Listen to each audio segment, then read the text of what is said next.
নমস্কাৰ welcome back to my YouTube channel Babu's clicks ষষ্ঠ শ্ৰেণীৰ ছাত্ৰসকল ইয়াৰ আগৰ ক্লাছত তোমালোকক 15 এৰ কিছু গণিত দিছিলোঁ আৰু কিছু গণিত ৰৈ গৈছিলে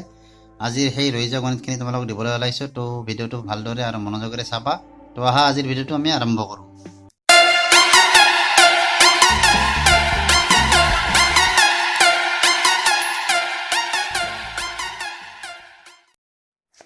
6 নম্বৰটো আছে আয়তাকাৰ কঠালি এটাৰ দৈৰ্ঘ্য প্ৰস্থৰ 2 গুণতকৈ 2 মিটাৰ কম যদি প্ৰস্থ 20 মিটাৰ হয় তেন্তে দৈৰ্ঘ্য কিমান হ'ব কঠালিটোৰ পৰিসীমা কিমান হ'ব আমাক ইয়াত দৈৰ্ঘ্য আৰু প্ৰস্থ নিৰ্ণয় কৰিব দিছে আৰু কি দিছে পৰিসীমা কঠালিটোৰ পৰিসীমা উলিয়াব দিছে ইয়াত আমাক প্ৰস্থ 20 বুলি দিয়া আছে গতিকে কেনেকৈ লিখিছো চোৱা দিয়া আছে প্ৰস্থ মান 20 মিটাৰ গতিকে দৈৰ্ঘ্য কি হ'ব দৈৰ্ঘ্যটো কি দিছে যে প্ৰস্থৰ 2 গুণতকৈ 2 মিটাৰ বেছি গতিকে প্ৰস্থৰ 2 গুণ হলে কি হ'ব প্ৰস্থ যদি b হয় তাৰ 2 গুণ হলে কি টুৱাইস b হ'ব 2 গুণতকৈ 2 মিটাৰ কম বুলি দিছে গতিকে -2 যেটো 2 মিটাৰ বেছি বুলি দিলা হয় তেতিয়ালে +2 হলা হয় গতিকে দৈৰ্ঘ্য মান টুৱাইস b -2 এটো মিটাৰ গতিকে আমাৰ দৈৰ্ঘ্যটো ওলাল এটো এটা আৰু আয়তাকাৰ কঠালিটোৰ পৰিসীমা আমাৰ কি হ'ব 2 পূৰণ দিক যোগ প্ৰস্থ আয়তৰ পৰিসীমা ওলোৱা সূত্ৰ এটো হয়নে গতে দিক কিমান আছে টুৱাইস b -2 প্লাস দিক টুৱাইস b -2 হয়নে নহয় প্লাস প্ৰস্থ কিমান b গতিকে 2 পূৰণ কি হ'ব টুৱাইস b এটা যোগত আছে ইয়াত এটা যোগত আছে ইয়াত দুটা আছে টুৱাইস b আৰু ইয়াত এটা আছে গতে দুটা আৰু এটা যোগ কৰিলে কি পাবা তিনটা পাবা এটা থ্ৰাইস b -2 এইটো হৈছে আয়তাকাৰ কঠালিটোৰ এইটো হৈছে পৰিসীমা গতে এই দুটা হল এনসাৰ 5 নম্বৰটোত কি দিয়া আছে যে আয়তাকাৰ বাগিচাখনৰ প্ৰস্থ দিয়া আছে x মিটাৰ দিক প্ৰস্থৰ 3 গুণ বাগিচাখনৰ দিক কিমান পৰিসীমা কিমান আৰু কালি কিমান আমাক সুধিছে তো ইয়াত কি কৰিছো মই যে দিয়া আছে কি আয়তাকাৰ বাগিচাৰ প্ৰস্থ মান x মিটাৰ এতেকে দিক কিমান হ'ব এতেকে আয়তাকাৰ বাগিচাৰ দিক কিমান হ'ব থ্ৰাইস x কাৰণ প্ৰস্থৰ 3 গুণ বুলি দিছে দিক হয়নে দিক প্ৰস্থৰ 3 গুণ প্ৰস্থ 3 গুণ হলে কি হ'ব প্ৰস্থ যদি x হয় 3 গুণ হলে থ্ৰাইস x হ'ব আয়তাকাৰ বাগিচাৰ পৰিসীমা হল সূত্ৰটো আছে 2 পূৰণ দিক যোগ প্ৰস্থ 2 পূৰণ দিক কিমান থ্ৰাইস x প্লাস প্ৰস্থ কিমান x গতে 2 পূৰণ 4x মানে কি 7 দুগুণ 8 এই থ্ৰাইস x আৰু এটা x যোগ কৰিলে 4x হ'ব নে নহয় এটা 2 আৰু 4 যোগ কৰিলে কি পাম আমি পূৰণ কৰিলে কি পাম এটো যেটো এনেকে আছে ইয়াত পূৰণ হৈ আছে এটো 2 আৰু 4 পূৰণ কৰিলে ব্ৰেকেট গুছে দিলে এটো পূৰণ আহি গল গতিকে পূৰণ কৰিলে আমি কি পাম 8 পাম আৰু এটো x আছে গতে 8x মিটাৰ আকৌ কালি কি যে আয়তাকাৰ বাগিচাৰ কালি দিয়া আছে কালি উলিয়াব দিছে গতিকে কালি সূত্ৰটো আছিল দিক পূৰণ প্ৰস্থ দিক যদি থ্ৰাইস x হয় প্ৰস্থ যদি x হয় তেতিয়া হলে কালি কি হ'ব আমাৰ থ্ৰাইস x স্কয়াৰ বৰ্গ মিটাৰ কাৰণ ইয়াত দুটা x পূৰণ হৈ আছে গতে দুটা x পূৰণ হলে কি হয় ইয়াত এখনে মানে 1 আছে 3 গুণ 3 আৰু x দুটা পূৰণ কৰিলে x স্কয়াৰ হ'ব যদি আৰু এটা x থাকিলে হয় তেতিয়ালে x কি হ'ব লাগা 3 হলা হয় আৰু এটা x থাকিলে 4টা x থাকিলে 4 লাখলৈ হয় বুজি পাইছানে ঠিক এনেকুৱা আৰু কালিৰ একক হৈছে বৰ্গ একক গতিকে ইয়াত মিটাৰ আছে গতিকে বৰ্গ মিটাৰ 6 নম্বৰটো আছে যে এটা বাকচৰ উচ্চতা 8 সেমি বাকচটোৰ দিক উচ্চতাৰ 4 গুণ বাকচটোৰ প্ৰস্থ দৈৰ্ঘ্যতকৈ 5 সেমি কম বাকচটোৰ দিক আৰু প্ৰস্থ আমাক উলিয়াব দিছে তো ইয়াত হে আগৰ নিচিনাই চক তো দিয়া আছে আমাক কি যে বাকচটোৰ উচ্চতা 8 সেমি বুলি দিয়া আছে আৰু কি দিছে যে বাকচটোৰ দিক উচ্চতাৰ 4 গুণ যদি দিক h হয় উচ্চতা h হয় h ৰ 4 গুণ হল কি বাকচটোৰ দিক গতিকে 4h হৈছে বাকচটোৰ দিক 4h সেন্টিমিটাৰ আকৌ কি প্ৰস্থ কি বুলি কৈছে যে বাকচটোৰ প্ৰস্থ দৈৰ্ঘ্যতকৈ 5 সেন্টিমিটাৰ কম দৈৰ্ঘ্য যদি 4h হয় ইয়াত কৰি 5 সেন্টিমিটাৰ কম মানে বিয়োগ আৰু 5 সেন্টিমিটাৰ বেছি হলে যোগ হলা হয় 4h - 5 সেন্টিমিটাৰ এটো হৈছে কি বাকচটোৰ প্ৰস্থ আমাক কি লবা দিছিলে যে বাকচটোৰ দিক আৰু প্ৰস্থ কিমান বাকচটোৰ দিক হৈছে 4h আৰু প্ৰস্থ হৈছে 4h - 5 সেন্টিমিটাৰ তো 7 নম্বৰটো দিয়া আছে কি যে এটা ভগ্নাংশৰ হৰ লবৰ 3 গুণতকৈ 4 বেছি ভগ্নাংশটো কি হ'ব বুলি আমাক সুধিছে প্ৰশ্নটো এটো তাৰে আমাৰ ভগ্নাংশটোৰ লবটো দিয়া আছে x বুলি তো আমি কি কৰিছো ইয়াত দিয়া আছে ভগ্নাংশটোৰ লব x বুলি আমাক দিয়া আছে এটাকে ভগ্নাংশটোৰ হৰ কিমান হ'ব হৰটো কি দিছে যে লবৰ 3 গুণতকৈ 4 বেছি লব কোনটো আমাৰ x টো ইয়াৰ 3 গুণতকৈ 3 গুণ মানে কি হ'ব থ্ৰাইস x তিনি গুণতকৈ কি দিছে 4 বেছি বুলি দিছে গতিকে 3 গুণতকৈ 4 বেছি হ'লে প্লাছ হ'ব এতিয়া কম হ'লে মাইনাছ হ'লা হয় 3 গুণতকৈ 4 বেছি এইটো হৈছে আমাৰ কি ভগ্নাংশটোৰ লব বুজি পাইছানে হৰ এইটো আৰু এইটো আমাৰ কি আছিলে লব এতেকে নিৰ্ণয় ভগ্নাংশ কি হ'ব নিৰ্ণয়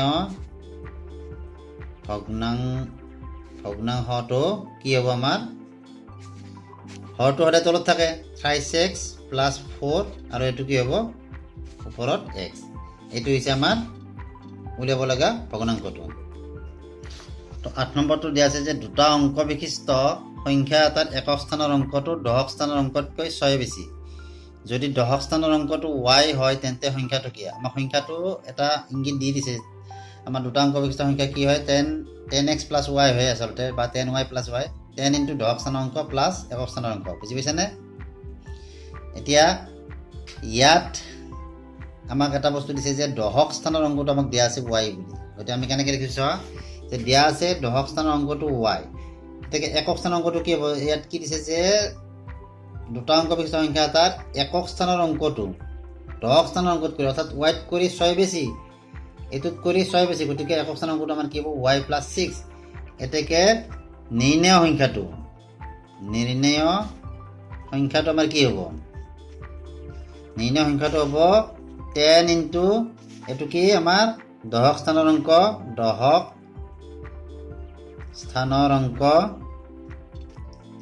প্লাস একক স্থানৰ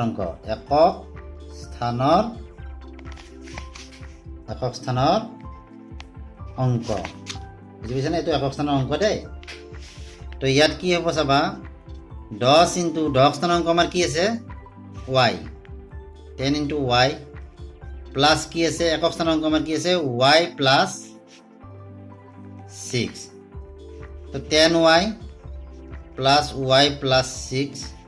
এতে 10টা y আছে আৰু এতে এটা y আছে গতিকে যোগ কৰি যায় দুটা গতিকে কিমান হ'ব 11টা y +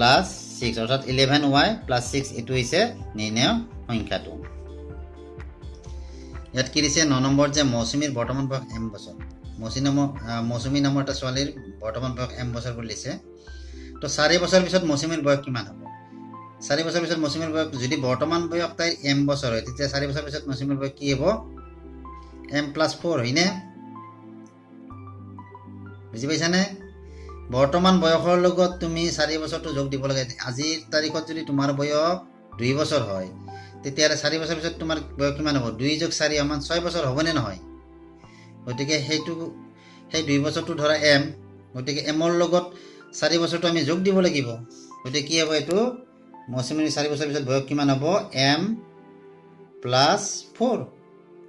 এটো হৈছে মৌচুমীৰ 4 বছৰ পিছত বয়স 2 নম্বৰ দিছে যে 3 বছৰ আগত মৌচুমীৰ বয়স কিমান আছিল যদি বৰ্তমান তোমাৰ বয়স 5 বছৰ তেতিয়া হলে 3 বছৰ আগতে তোমাৰ বয়স কিমান আছিল বৰ্তমান বয়সৰ পৰা সেই 3 বছৰটো বিয়োগ কৰিব লাগিব তেতিয়াহে তুমি 3 বছৰ আগৰ বয়সটো তুমি পাবা মানে বৰ্তমান বয়সৰ পৰা ধৰা 5 বছৰৰ পৰা তুমি 3 টো বিয়োগ কৰিলে 2 ওলাব গতিকে 3 বছৰ আগতে তোমাৰ বয়স কিমান আছিল 2 বছৰ আছিল আমি ইয়াতো কি কৰিম যেহেতু বৰ্তমান বয়স m বছৰ গতিকে m ৰ পৰা আমি কিমান দিছে 3 বছৰ আগতে মৌচুমী গতিকে 3 টো আমি বিয়োগ দিম 3 বছৰ আগত মৌচুমীৰ বয়স এটো বুজি পাইছানে বৰ্তমান বয়সৰ পৰা 3 বছৰটো বিয়োগ কৰিলে 3 বছৰ আগত মৌচুমীৰ বয়সটো ওলাব তাৰপিছত কি আছে যে মৌচুমীৰ মাকৰ বৰ্তমান বয়স তাইৰ 3 গুণ মৌচুমীৰ মাকৰ বৰ্তমান বয়স কি কৈছে তাইৰ 3 গুণ 5 বছৰ পিছত মাকৰ বয়স কিমান হ'ব এটো পিছে অলপমান বেলেগ যে বৰ্তমান মৌচুমীৰ বয়স আমি কি লিখিম চাবা বৰ্তমান মৌচুমীৰ বয়স কিমান দিয়া আছে বয়স সমান m বছৰ ইয়াত কি আছে যে মৌচুমীৰ মাকৰ বৰ্তমান বয়স তাইৰ 3 গুণ গতিকে বৰ্তমান মৌচুমীৰ মাকৰ বয়স কি হ'ব মাকৰ বয়স মৌচুমীৰ বয়সৰ কি বুলি দিছে 3 গুণ বুলি দিছে গতিকে মৌচুমীৰ বয়স যদি m বছৰ মাকৰ বয়স হ'ব 3m বছৰ হয়নে তো বৰ্তমান মৌচুমীৰ মাকৰ বয়স হ'ব 3m বছৰ 5 বছৰ পিছত মাকৰ বয়স কিমান হ'ব এতেকে 5 বছৰ পিছত মাকৰ বয়স হ'ব মাকৰ বয়স হ'ব কিমান বছৰ যদি মাকৰ বয়স বৰ্তমান থ্ৰাইচেম বছৰ এইটো হ'ল মৌচুমীৰ মাকৰ বৰ্তমান বয়স গতিকে 5 বছৰ পিছত কি হ'ব থ্ৰাইচেম প্লাছ 5 এইটো হ'ব 5 বছৰ পিছত মাকৰ বয়স তাৰপিছত 4 নম্বৰটো কি দিছে যে মৌচুমীৰ দেউতাকৰ বৰ্তমান বয়স তাইৰ 3 গুণতকৈ 4 বেছি 5 বছৰ পিছত দেউতাকৰ বয়স কিমান হ'ব এইটোতো কি হ'ব তো এইটোতো আমি কি কৰিছে যে মৌচুমীৰ বৰ্তমান বয়স m বছৰ কৰি দিছো মৌচুমীৰ দেউতাকৰ বৰ্তমান বয়স কিমান হ'ব যে ইয়াত দিছে যে মৌচুমীৰ দেউতাকৰ বৰ্তমান বয়স তাইৰ 3 গুণতকৈ 4 বছৰ বেছি তো তাইৰ 3 গুণ কি হ'ব থ্ৰাইচেম হ'ব হয়নে মৌচুমীৰ 3 গুণ মৌচুমী যদি বৰ্তমান বয়স m বছৰ দেউতাকৰ বয়স হ'ব তাইৰ 3 গুণ হলে থ্ৰাইচেম 3 গুণতকৈ কি দিছে 4 বছৰ 3 গুণতকৈ 4 বছৰ বেছি থ্ৰাইচেম প্লাছ 4 এইটো হৈছে মৌচুমীৰ দেউতাকৰ বৰ্তমান বয়স বুজি পাইছানে 5 বছৰ পিছত দেউতাকৰ বয়স কিমান হ'ব থ্ৰাইচেম প্লাছ 4 এইটো হ'ল মৌচুমীৰ দেউতাকৰ বৰ্তমান বয়স প্লাছ 5 5 বছৰ পিছত বৰ্তমান বয়সৰ লগত 5 বছৰটো যোগ দিলে তোমাৰ 5 বছৰ পিছৰ বয়সটো তুমি পাবা গতিকে কি হ'ব এইটো থ্ৰাইচেম প্লাছ 4 প্লাছ 5 অৰ্থাৎ কি হ'ব থ্ৰাইচেম প্লাছ 9 এইটো হ'ব মৌচুমীৰ দেউতাকৰ 5 বছৰ পিছত বয়স তো এইখিনিয়ে আছিল আজিৰ ভিডিঅ'টোত ইয়াত যে মই এইটো ভাঙি যোগ কৰিছো এইটো নিদিলে এইখিনি নিলিখিলেও তোমালোকৰ কথা নাই মই তোমালোকক বুজি পোৱাৰ কাৰণে এইখিনি লিখি দিছো এইখিনিতে শেষ কৰি থলেও কথা নাই তোমালোকে থ্ৰাইচেম প্লাছ 4 প্লাছ 5 হ'ব মৌচুমীৰ দেউতাকৰ 5 বছৰ পিছৰ বয়স এইখিনি কিলকি থলেও কথা নাই কিন্তু মই বুজি পোৱাৰ কাৰণে এইখিনি তোমালোকক লিখি দিলোঁ আৰু এইখিনি তোমাৰ ভাঙি এনেকৈ উলিয়াব পাৰি তো ভিডিঅ'টো আজিলৈ ইমানে ভিডিঅ'টো চাই ভাল লাগিলে চেনেলটো ছাবস্ক্ৰাইব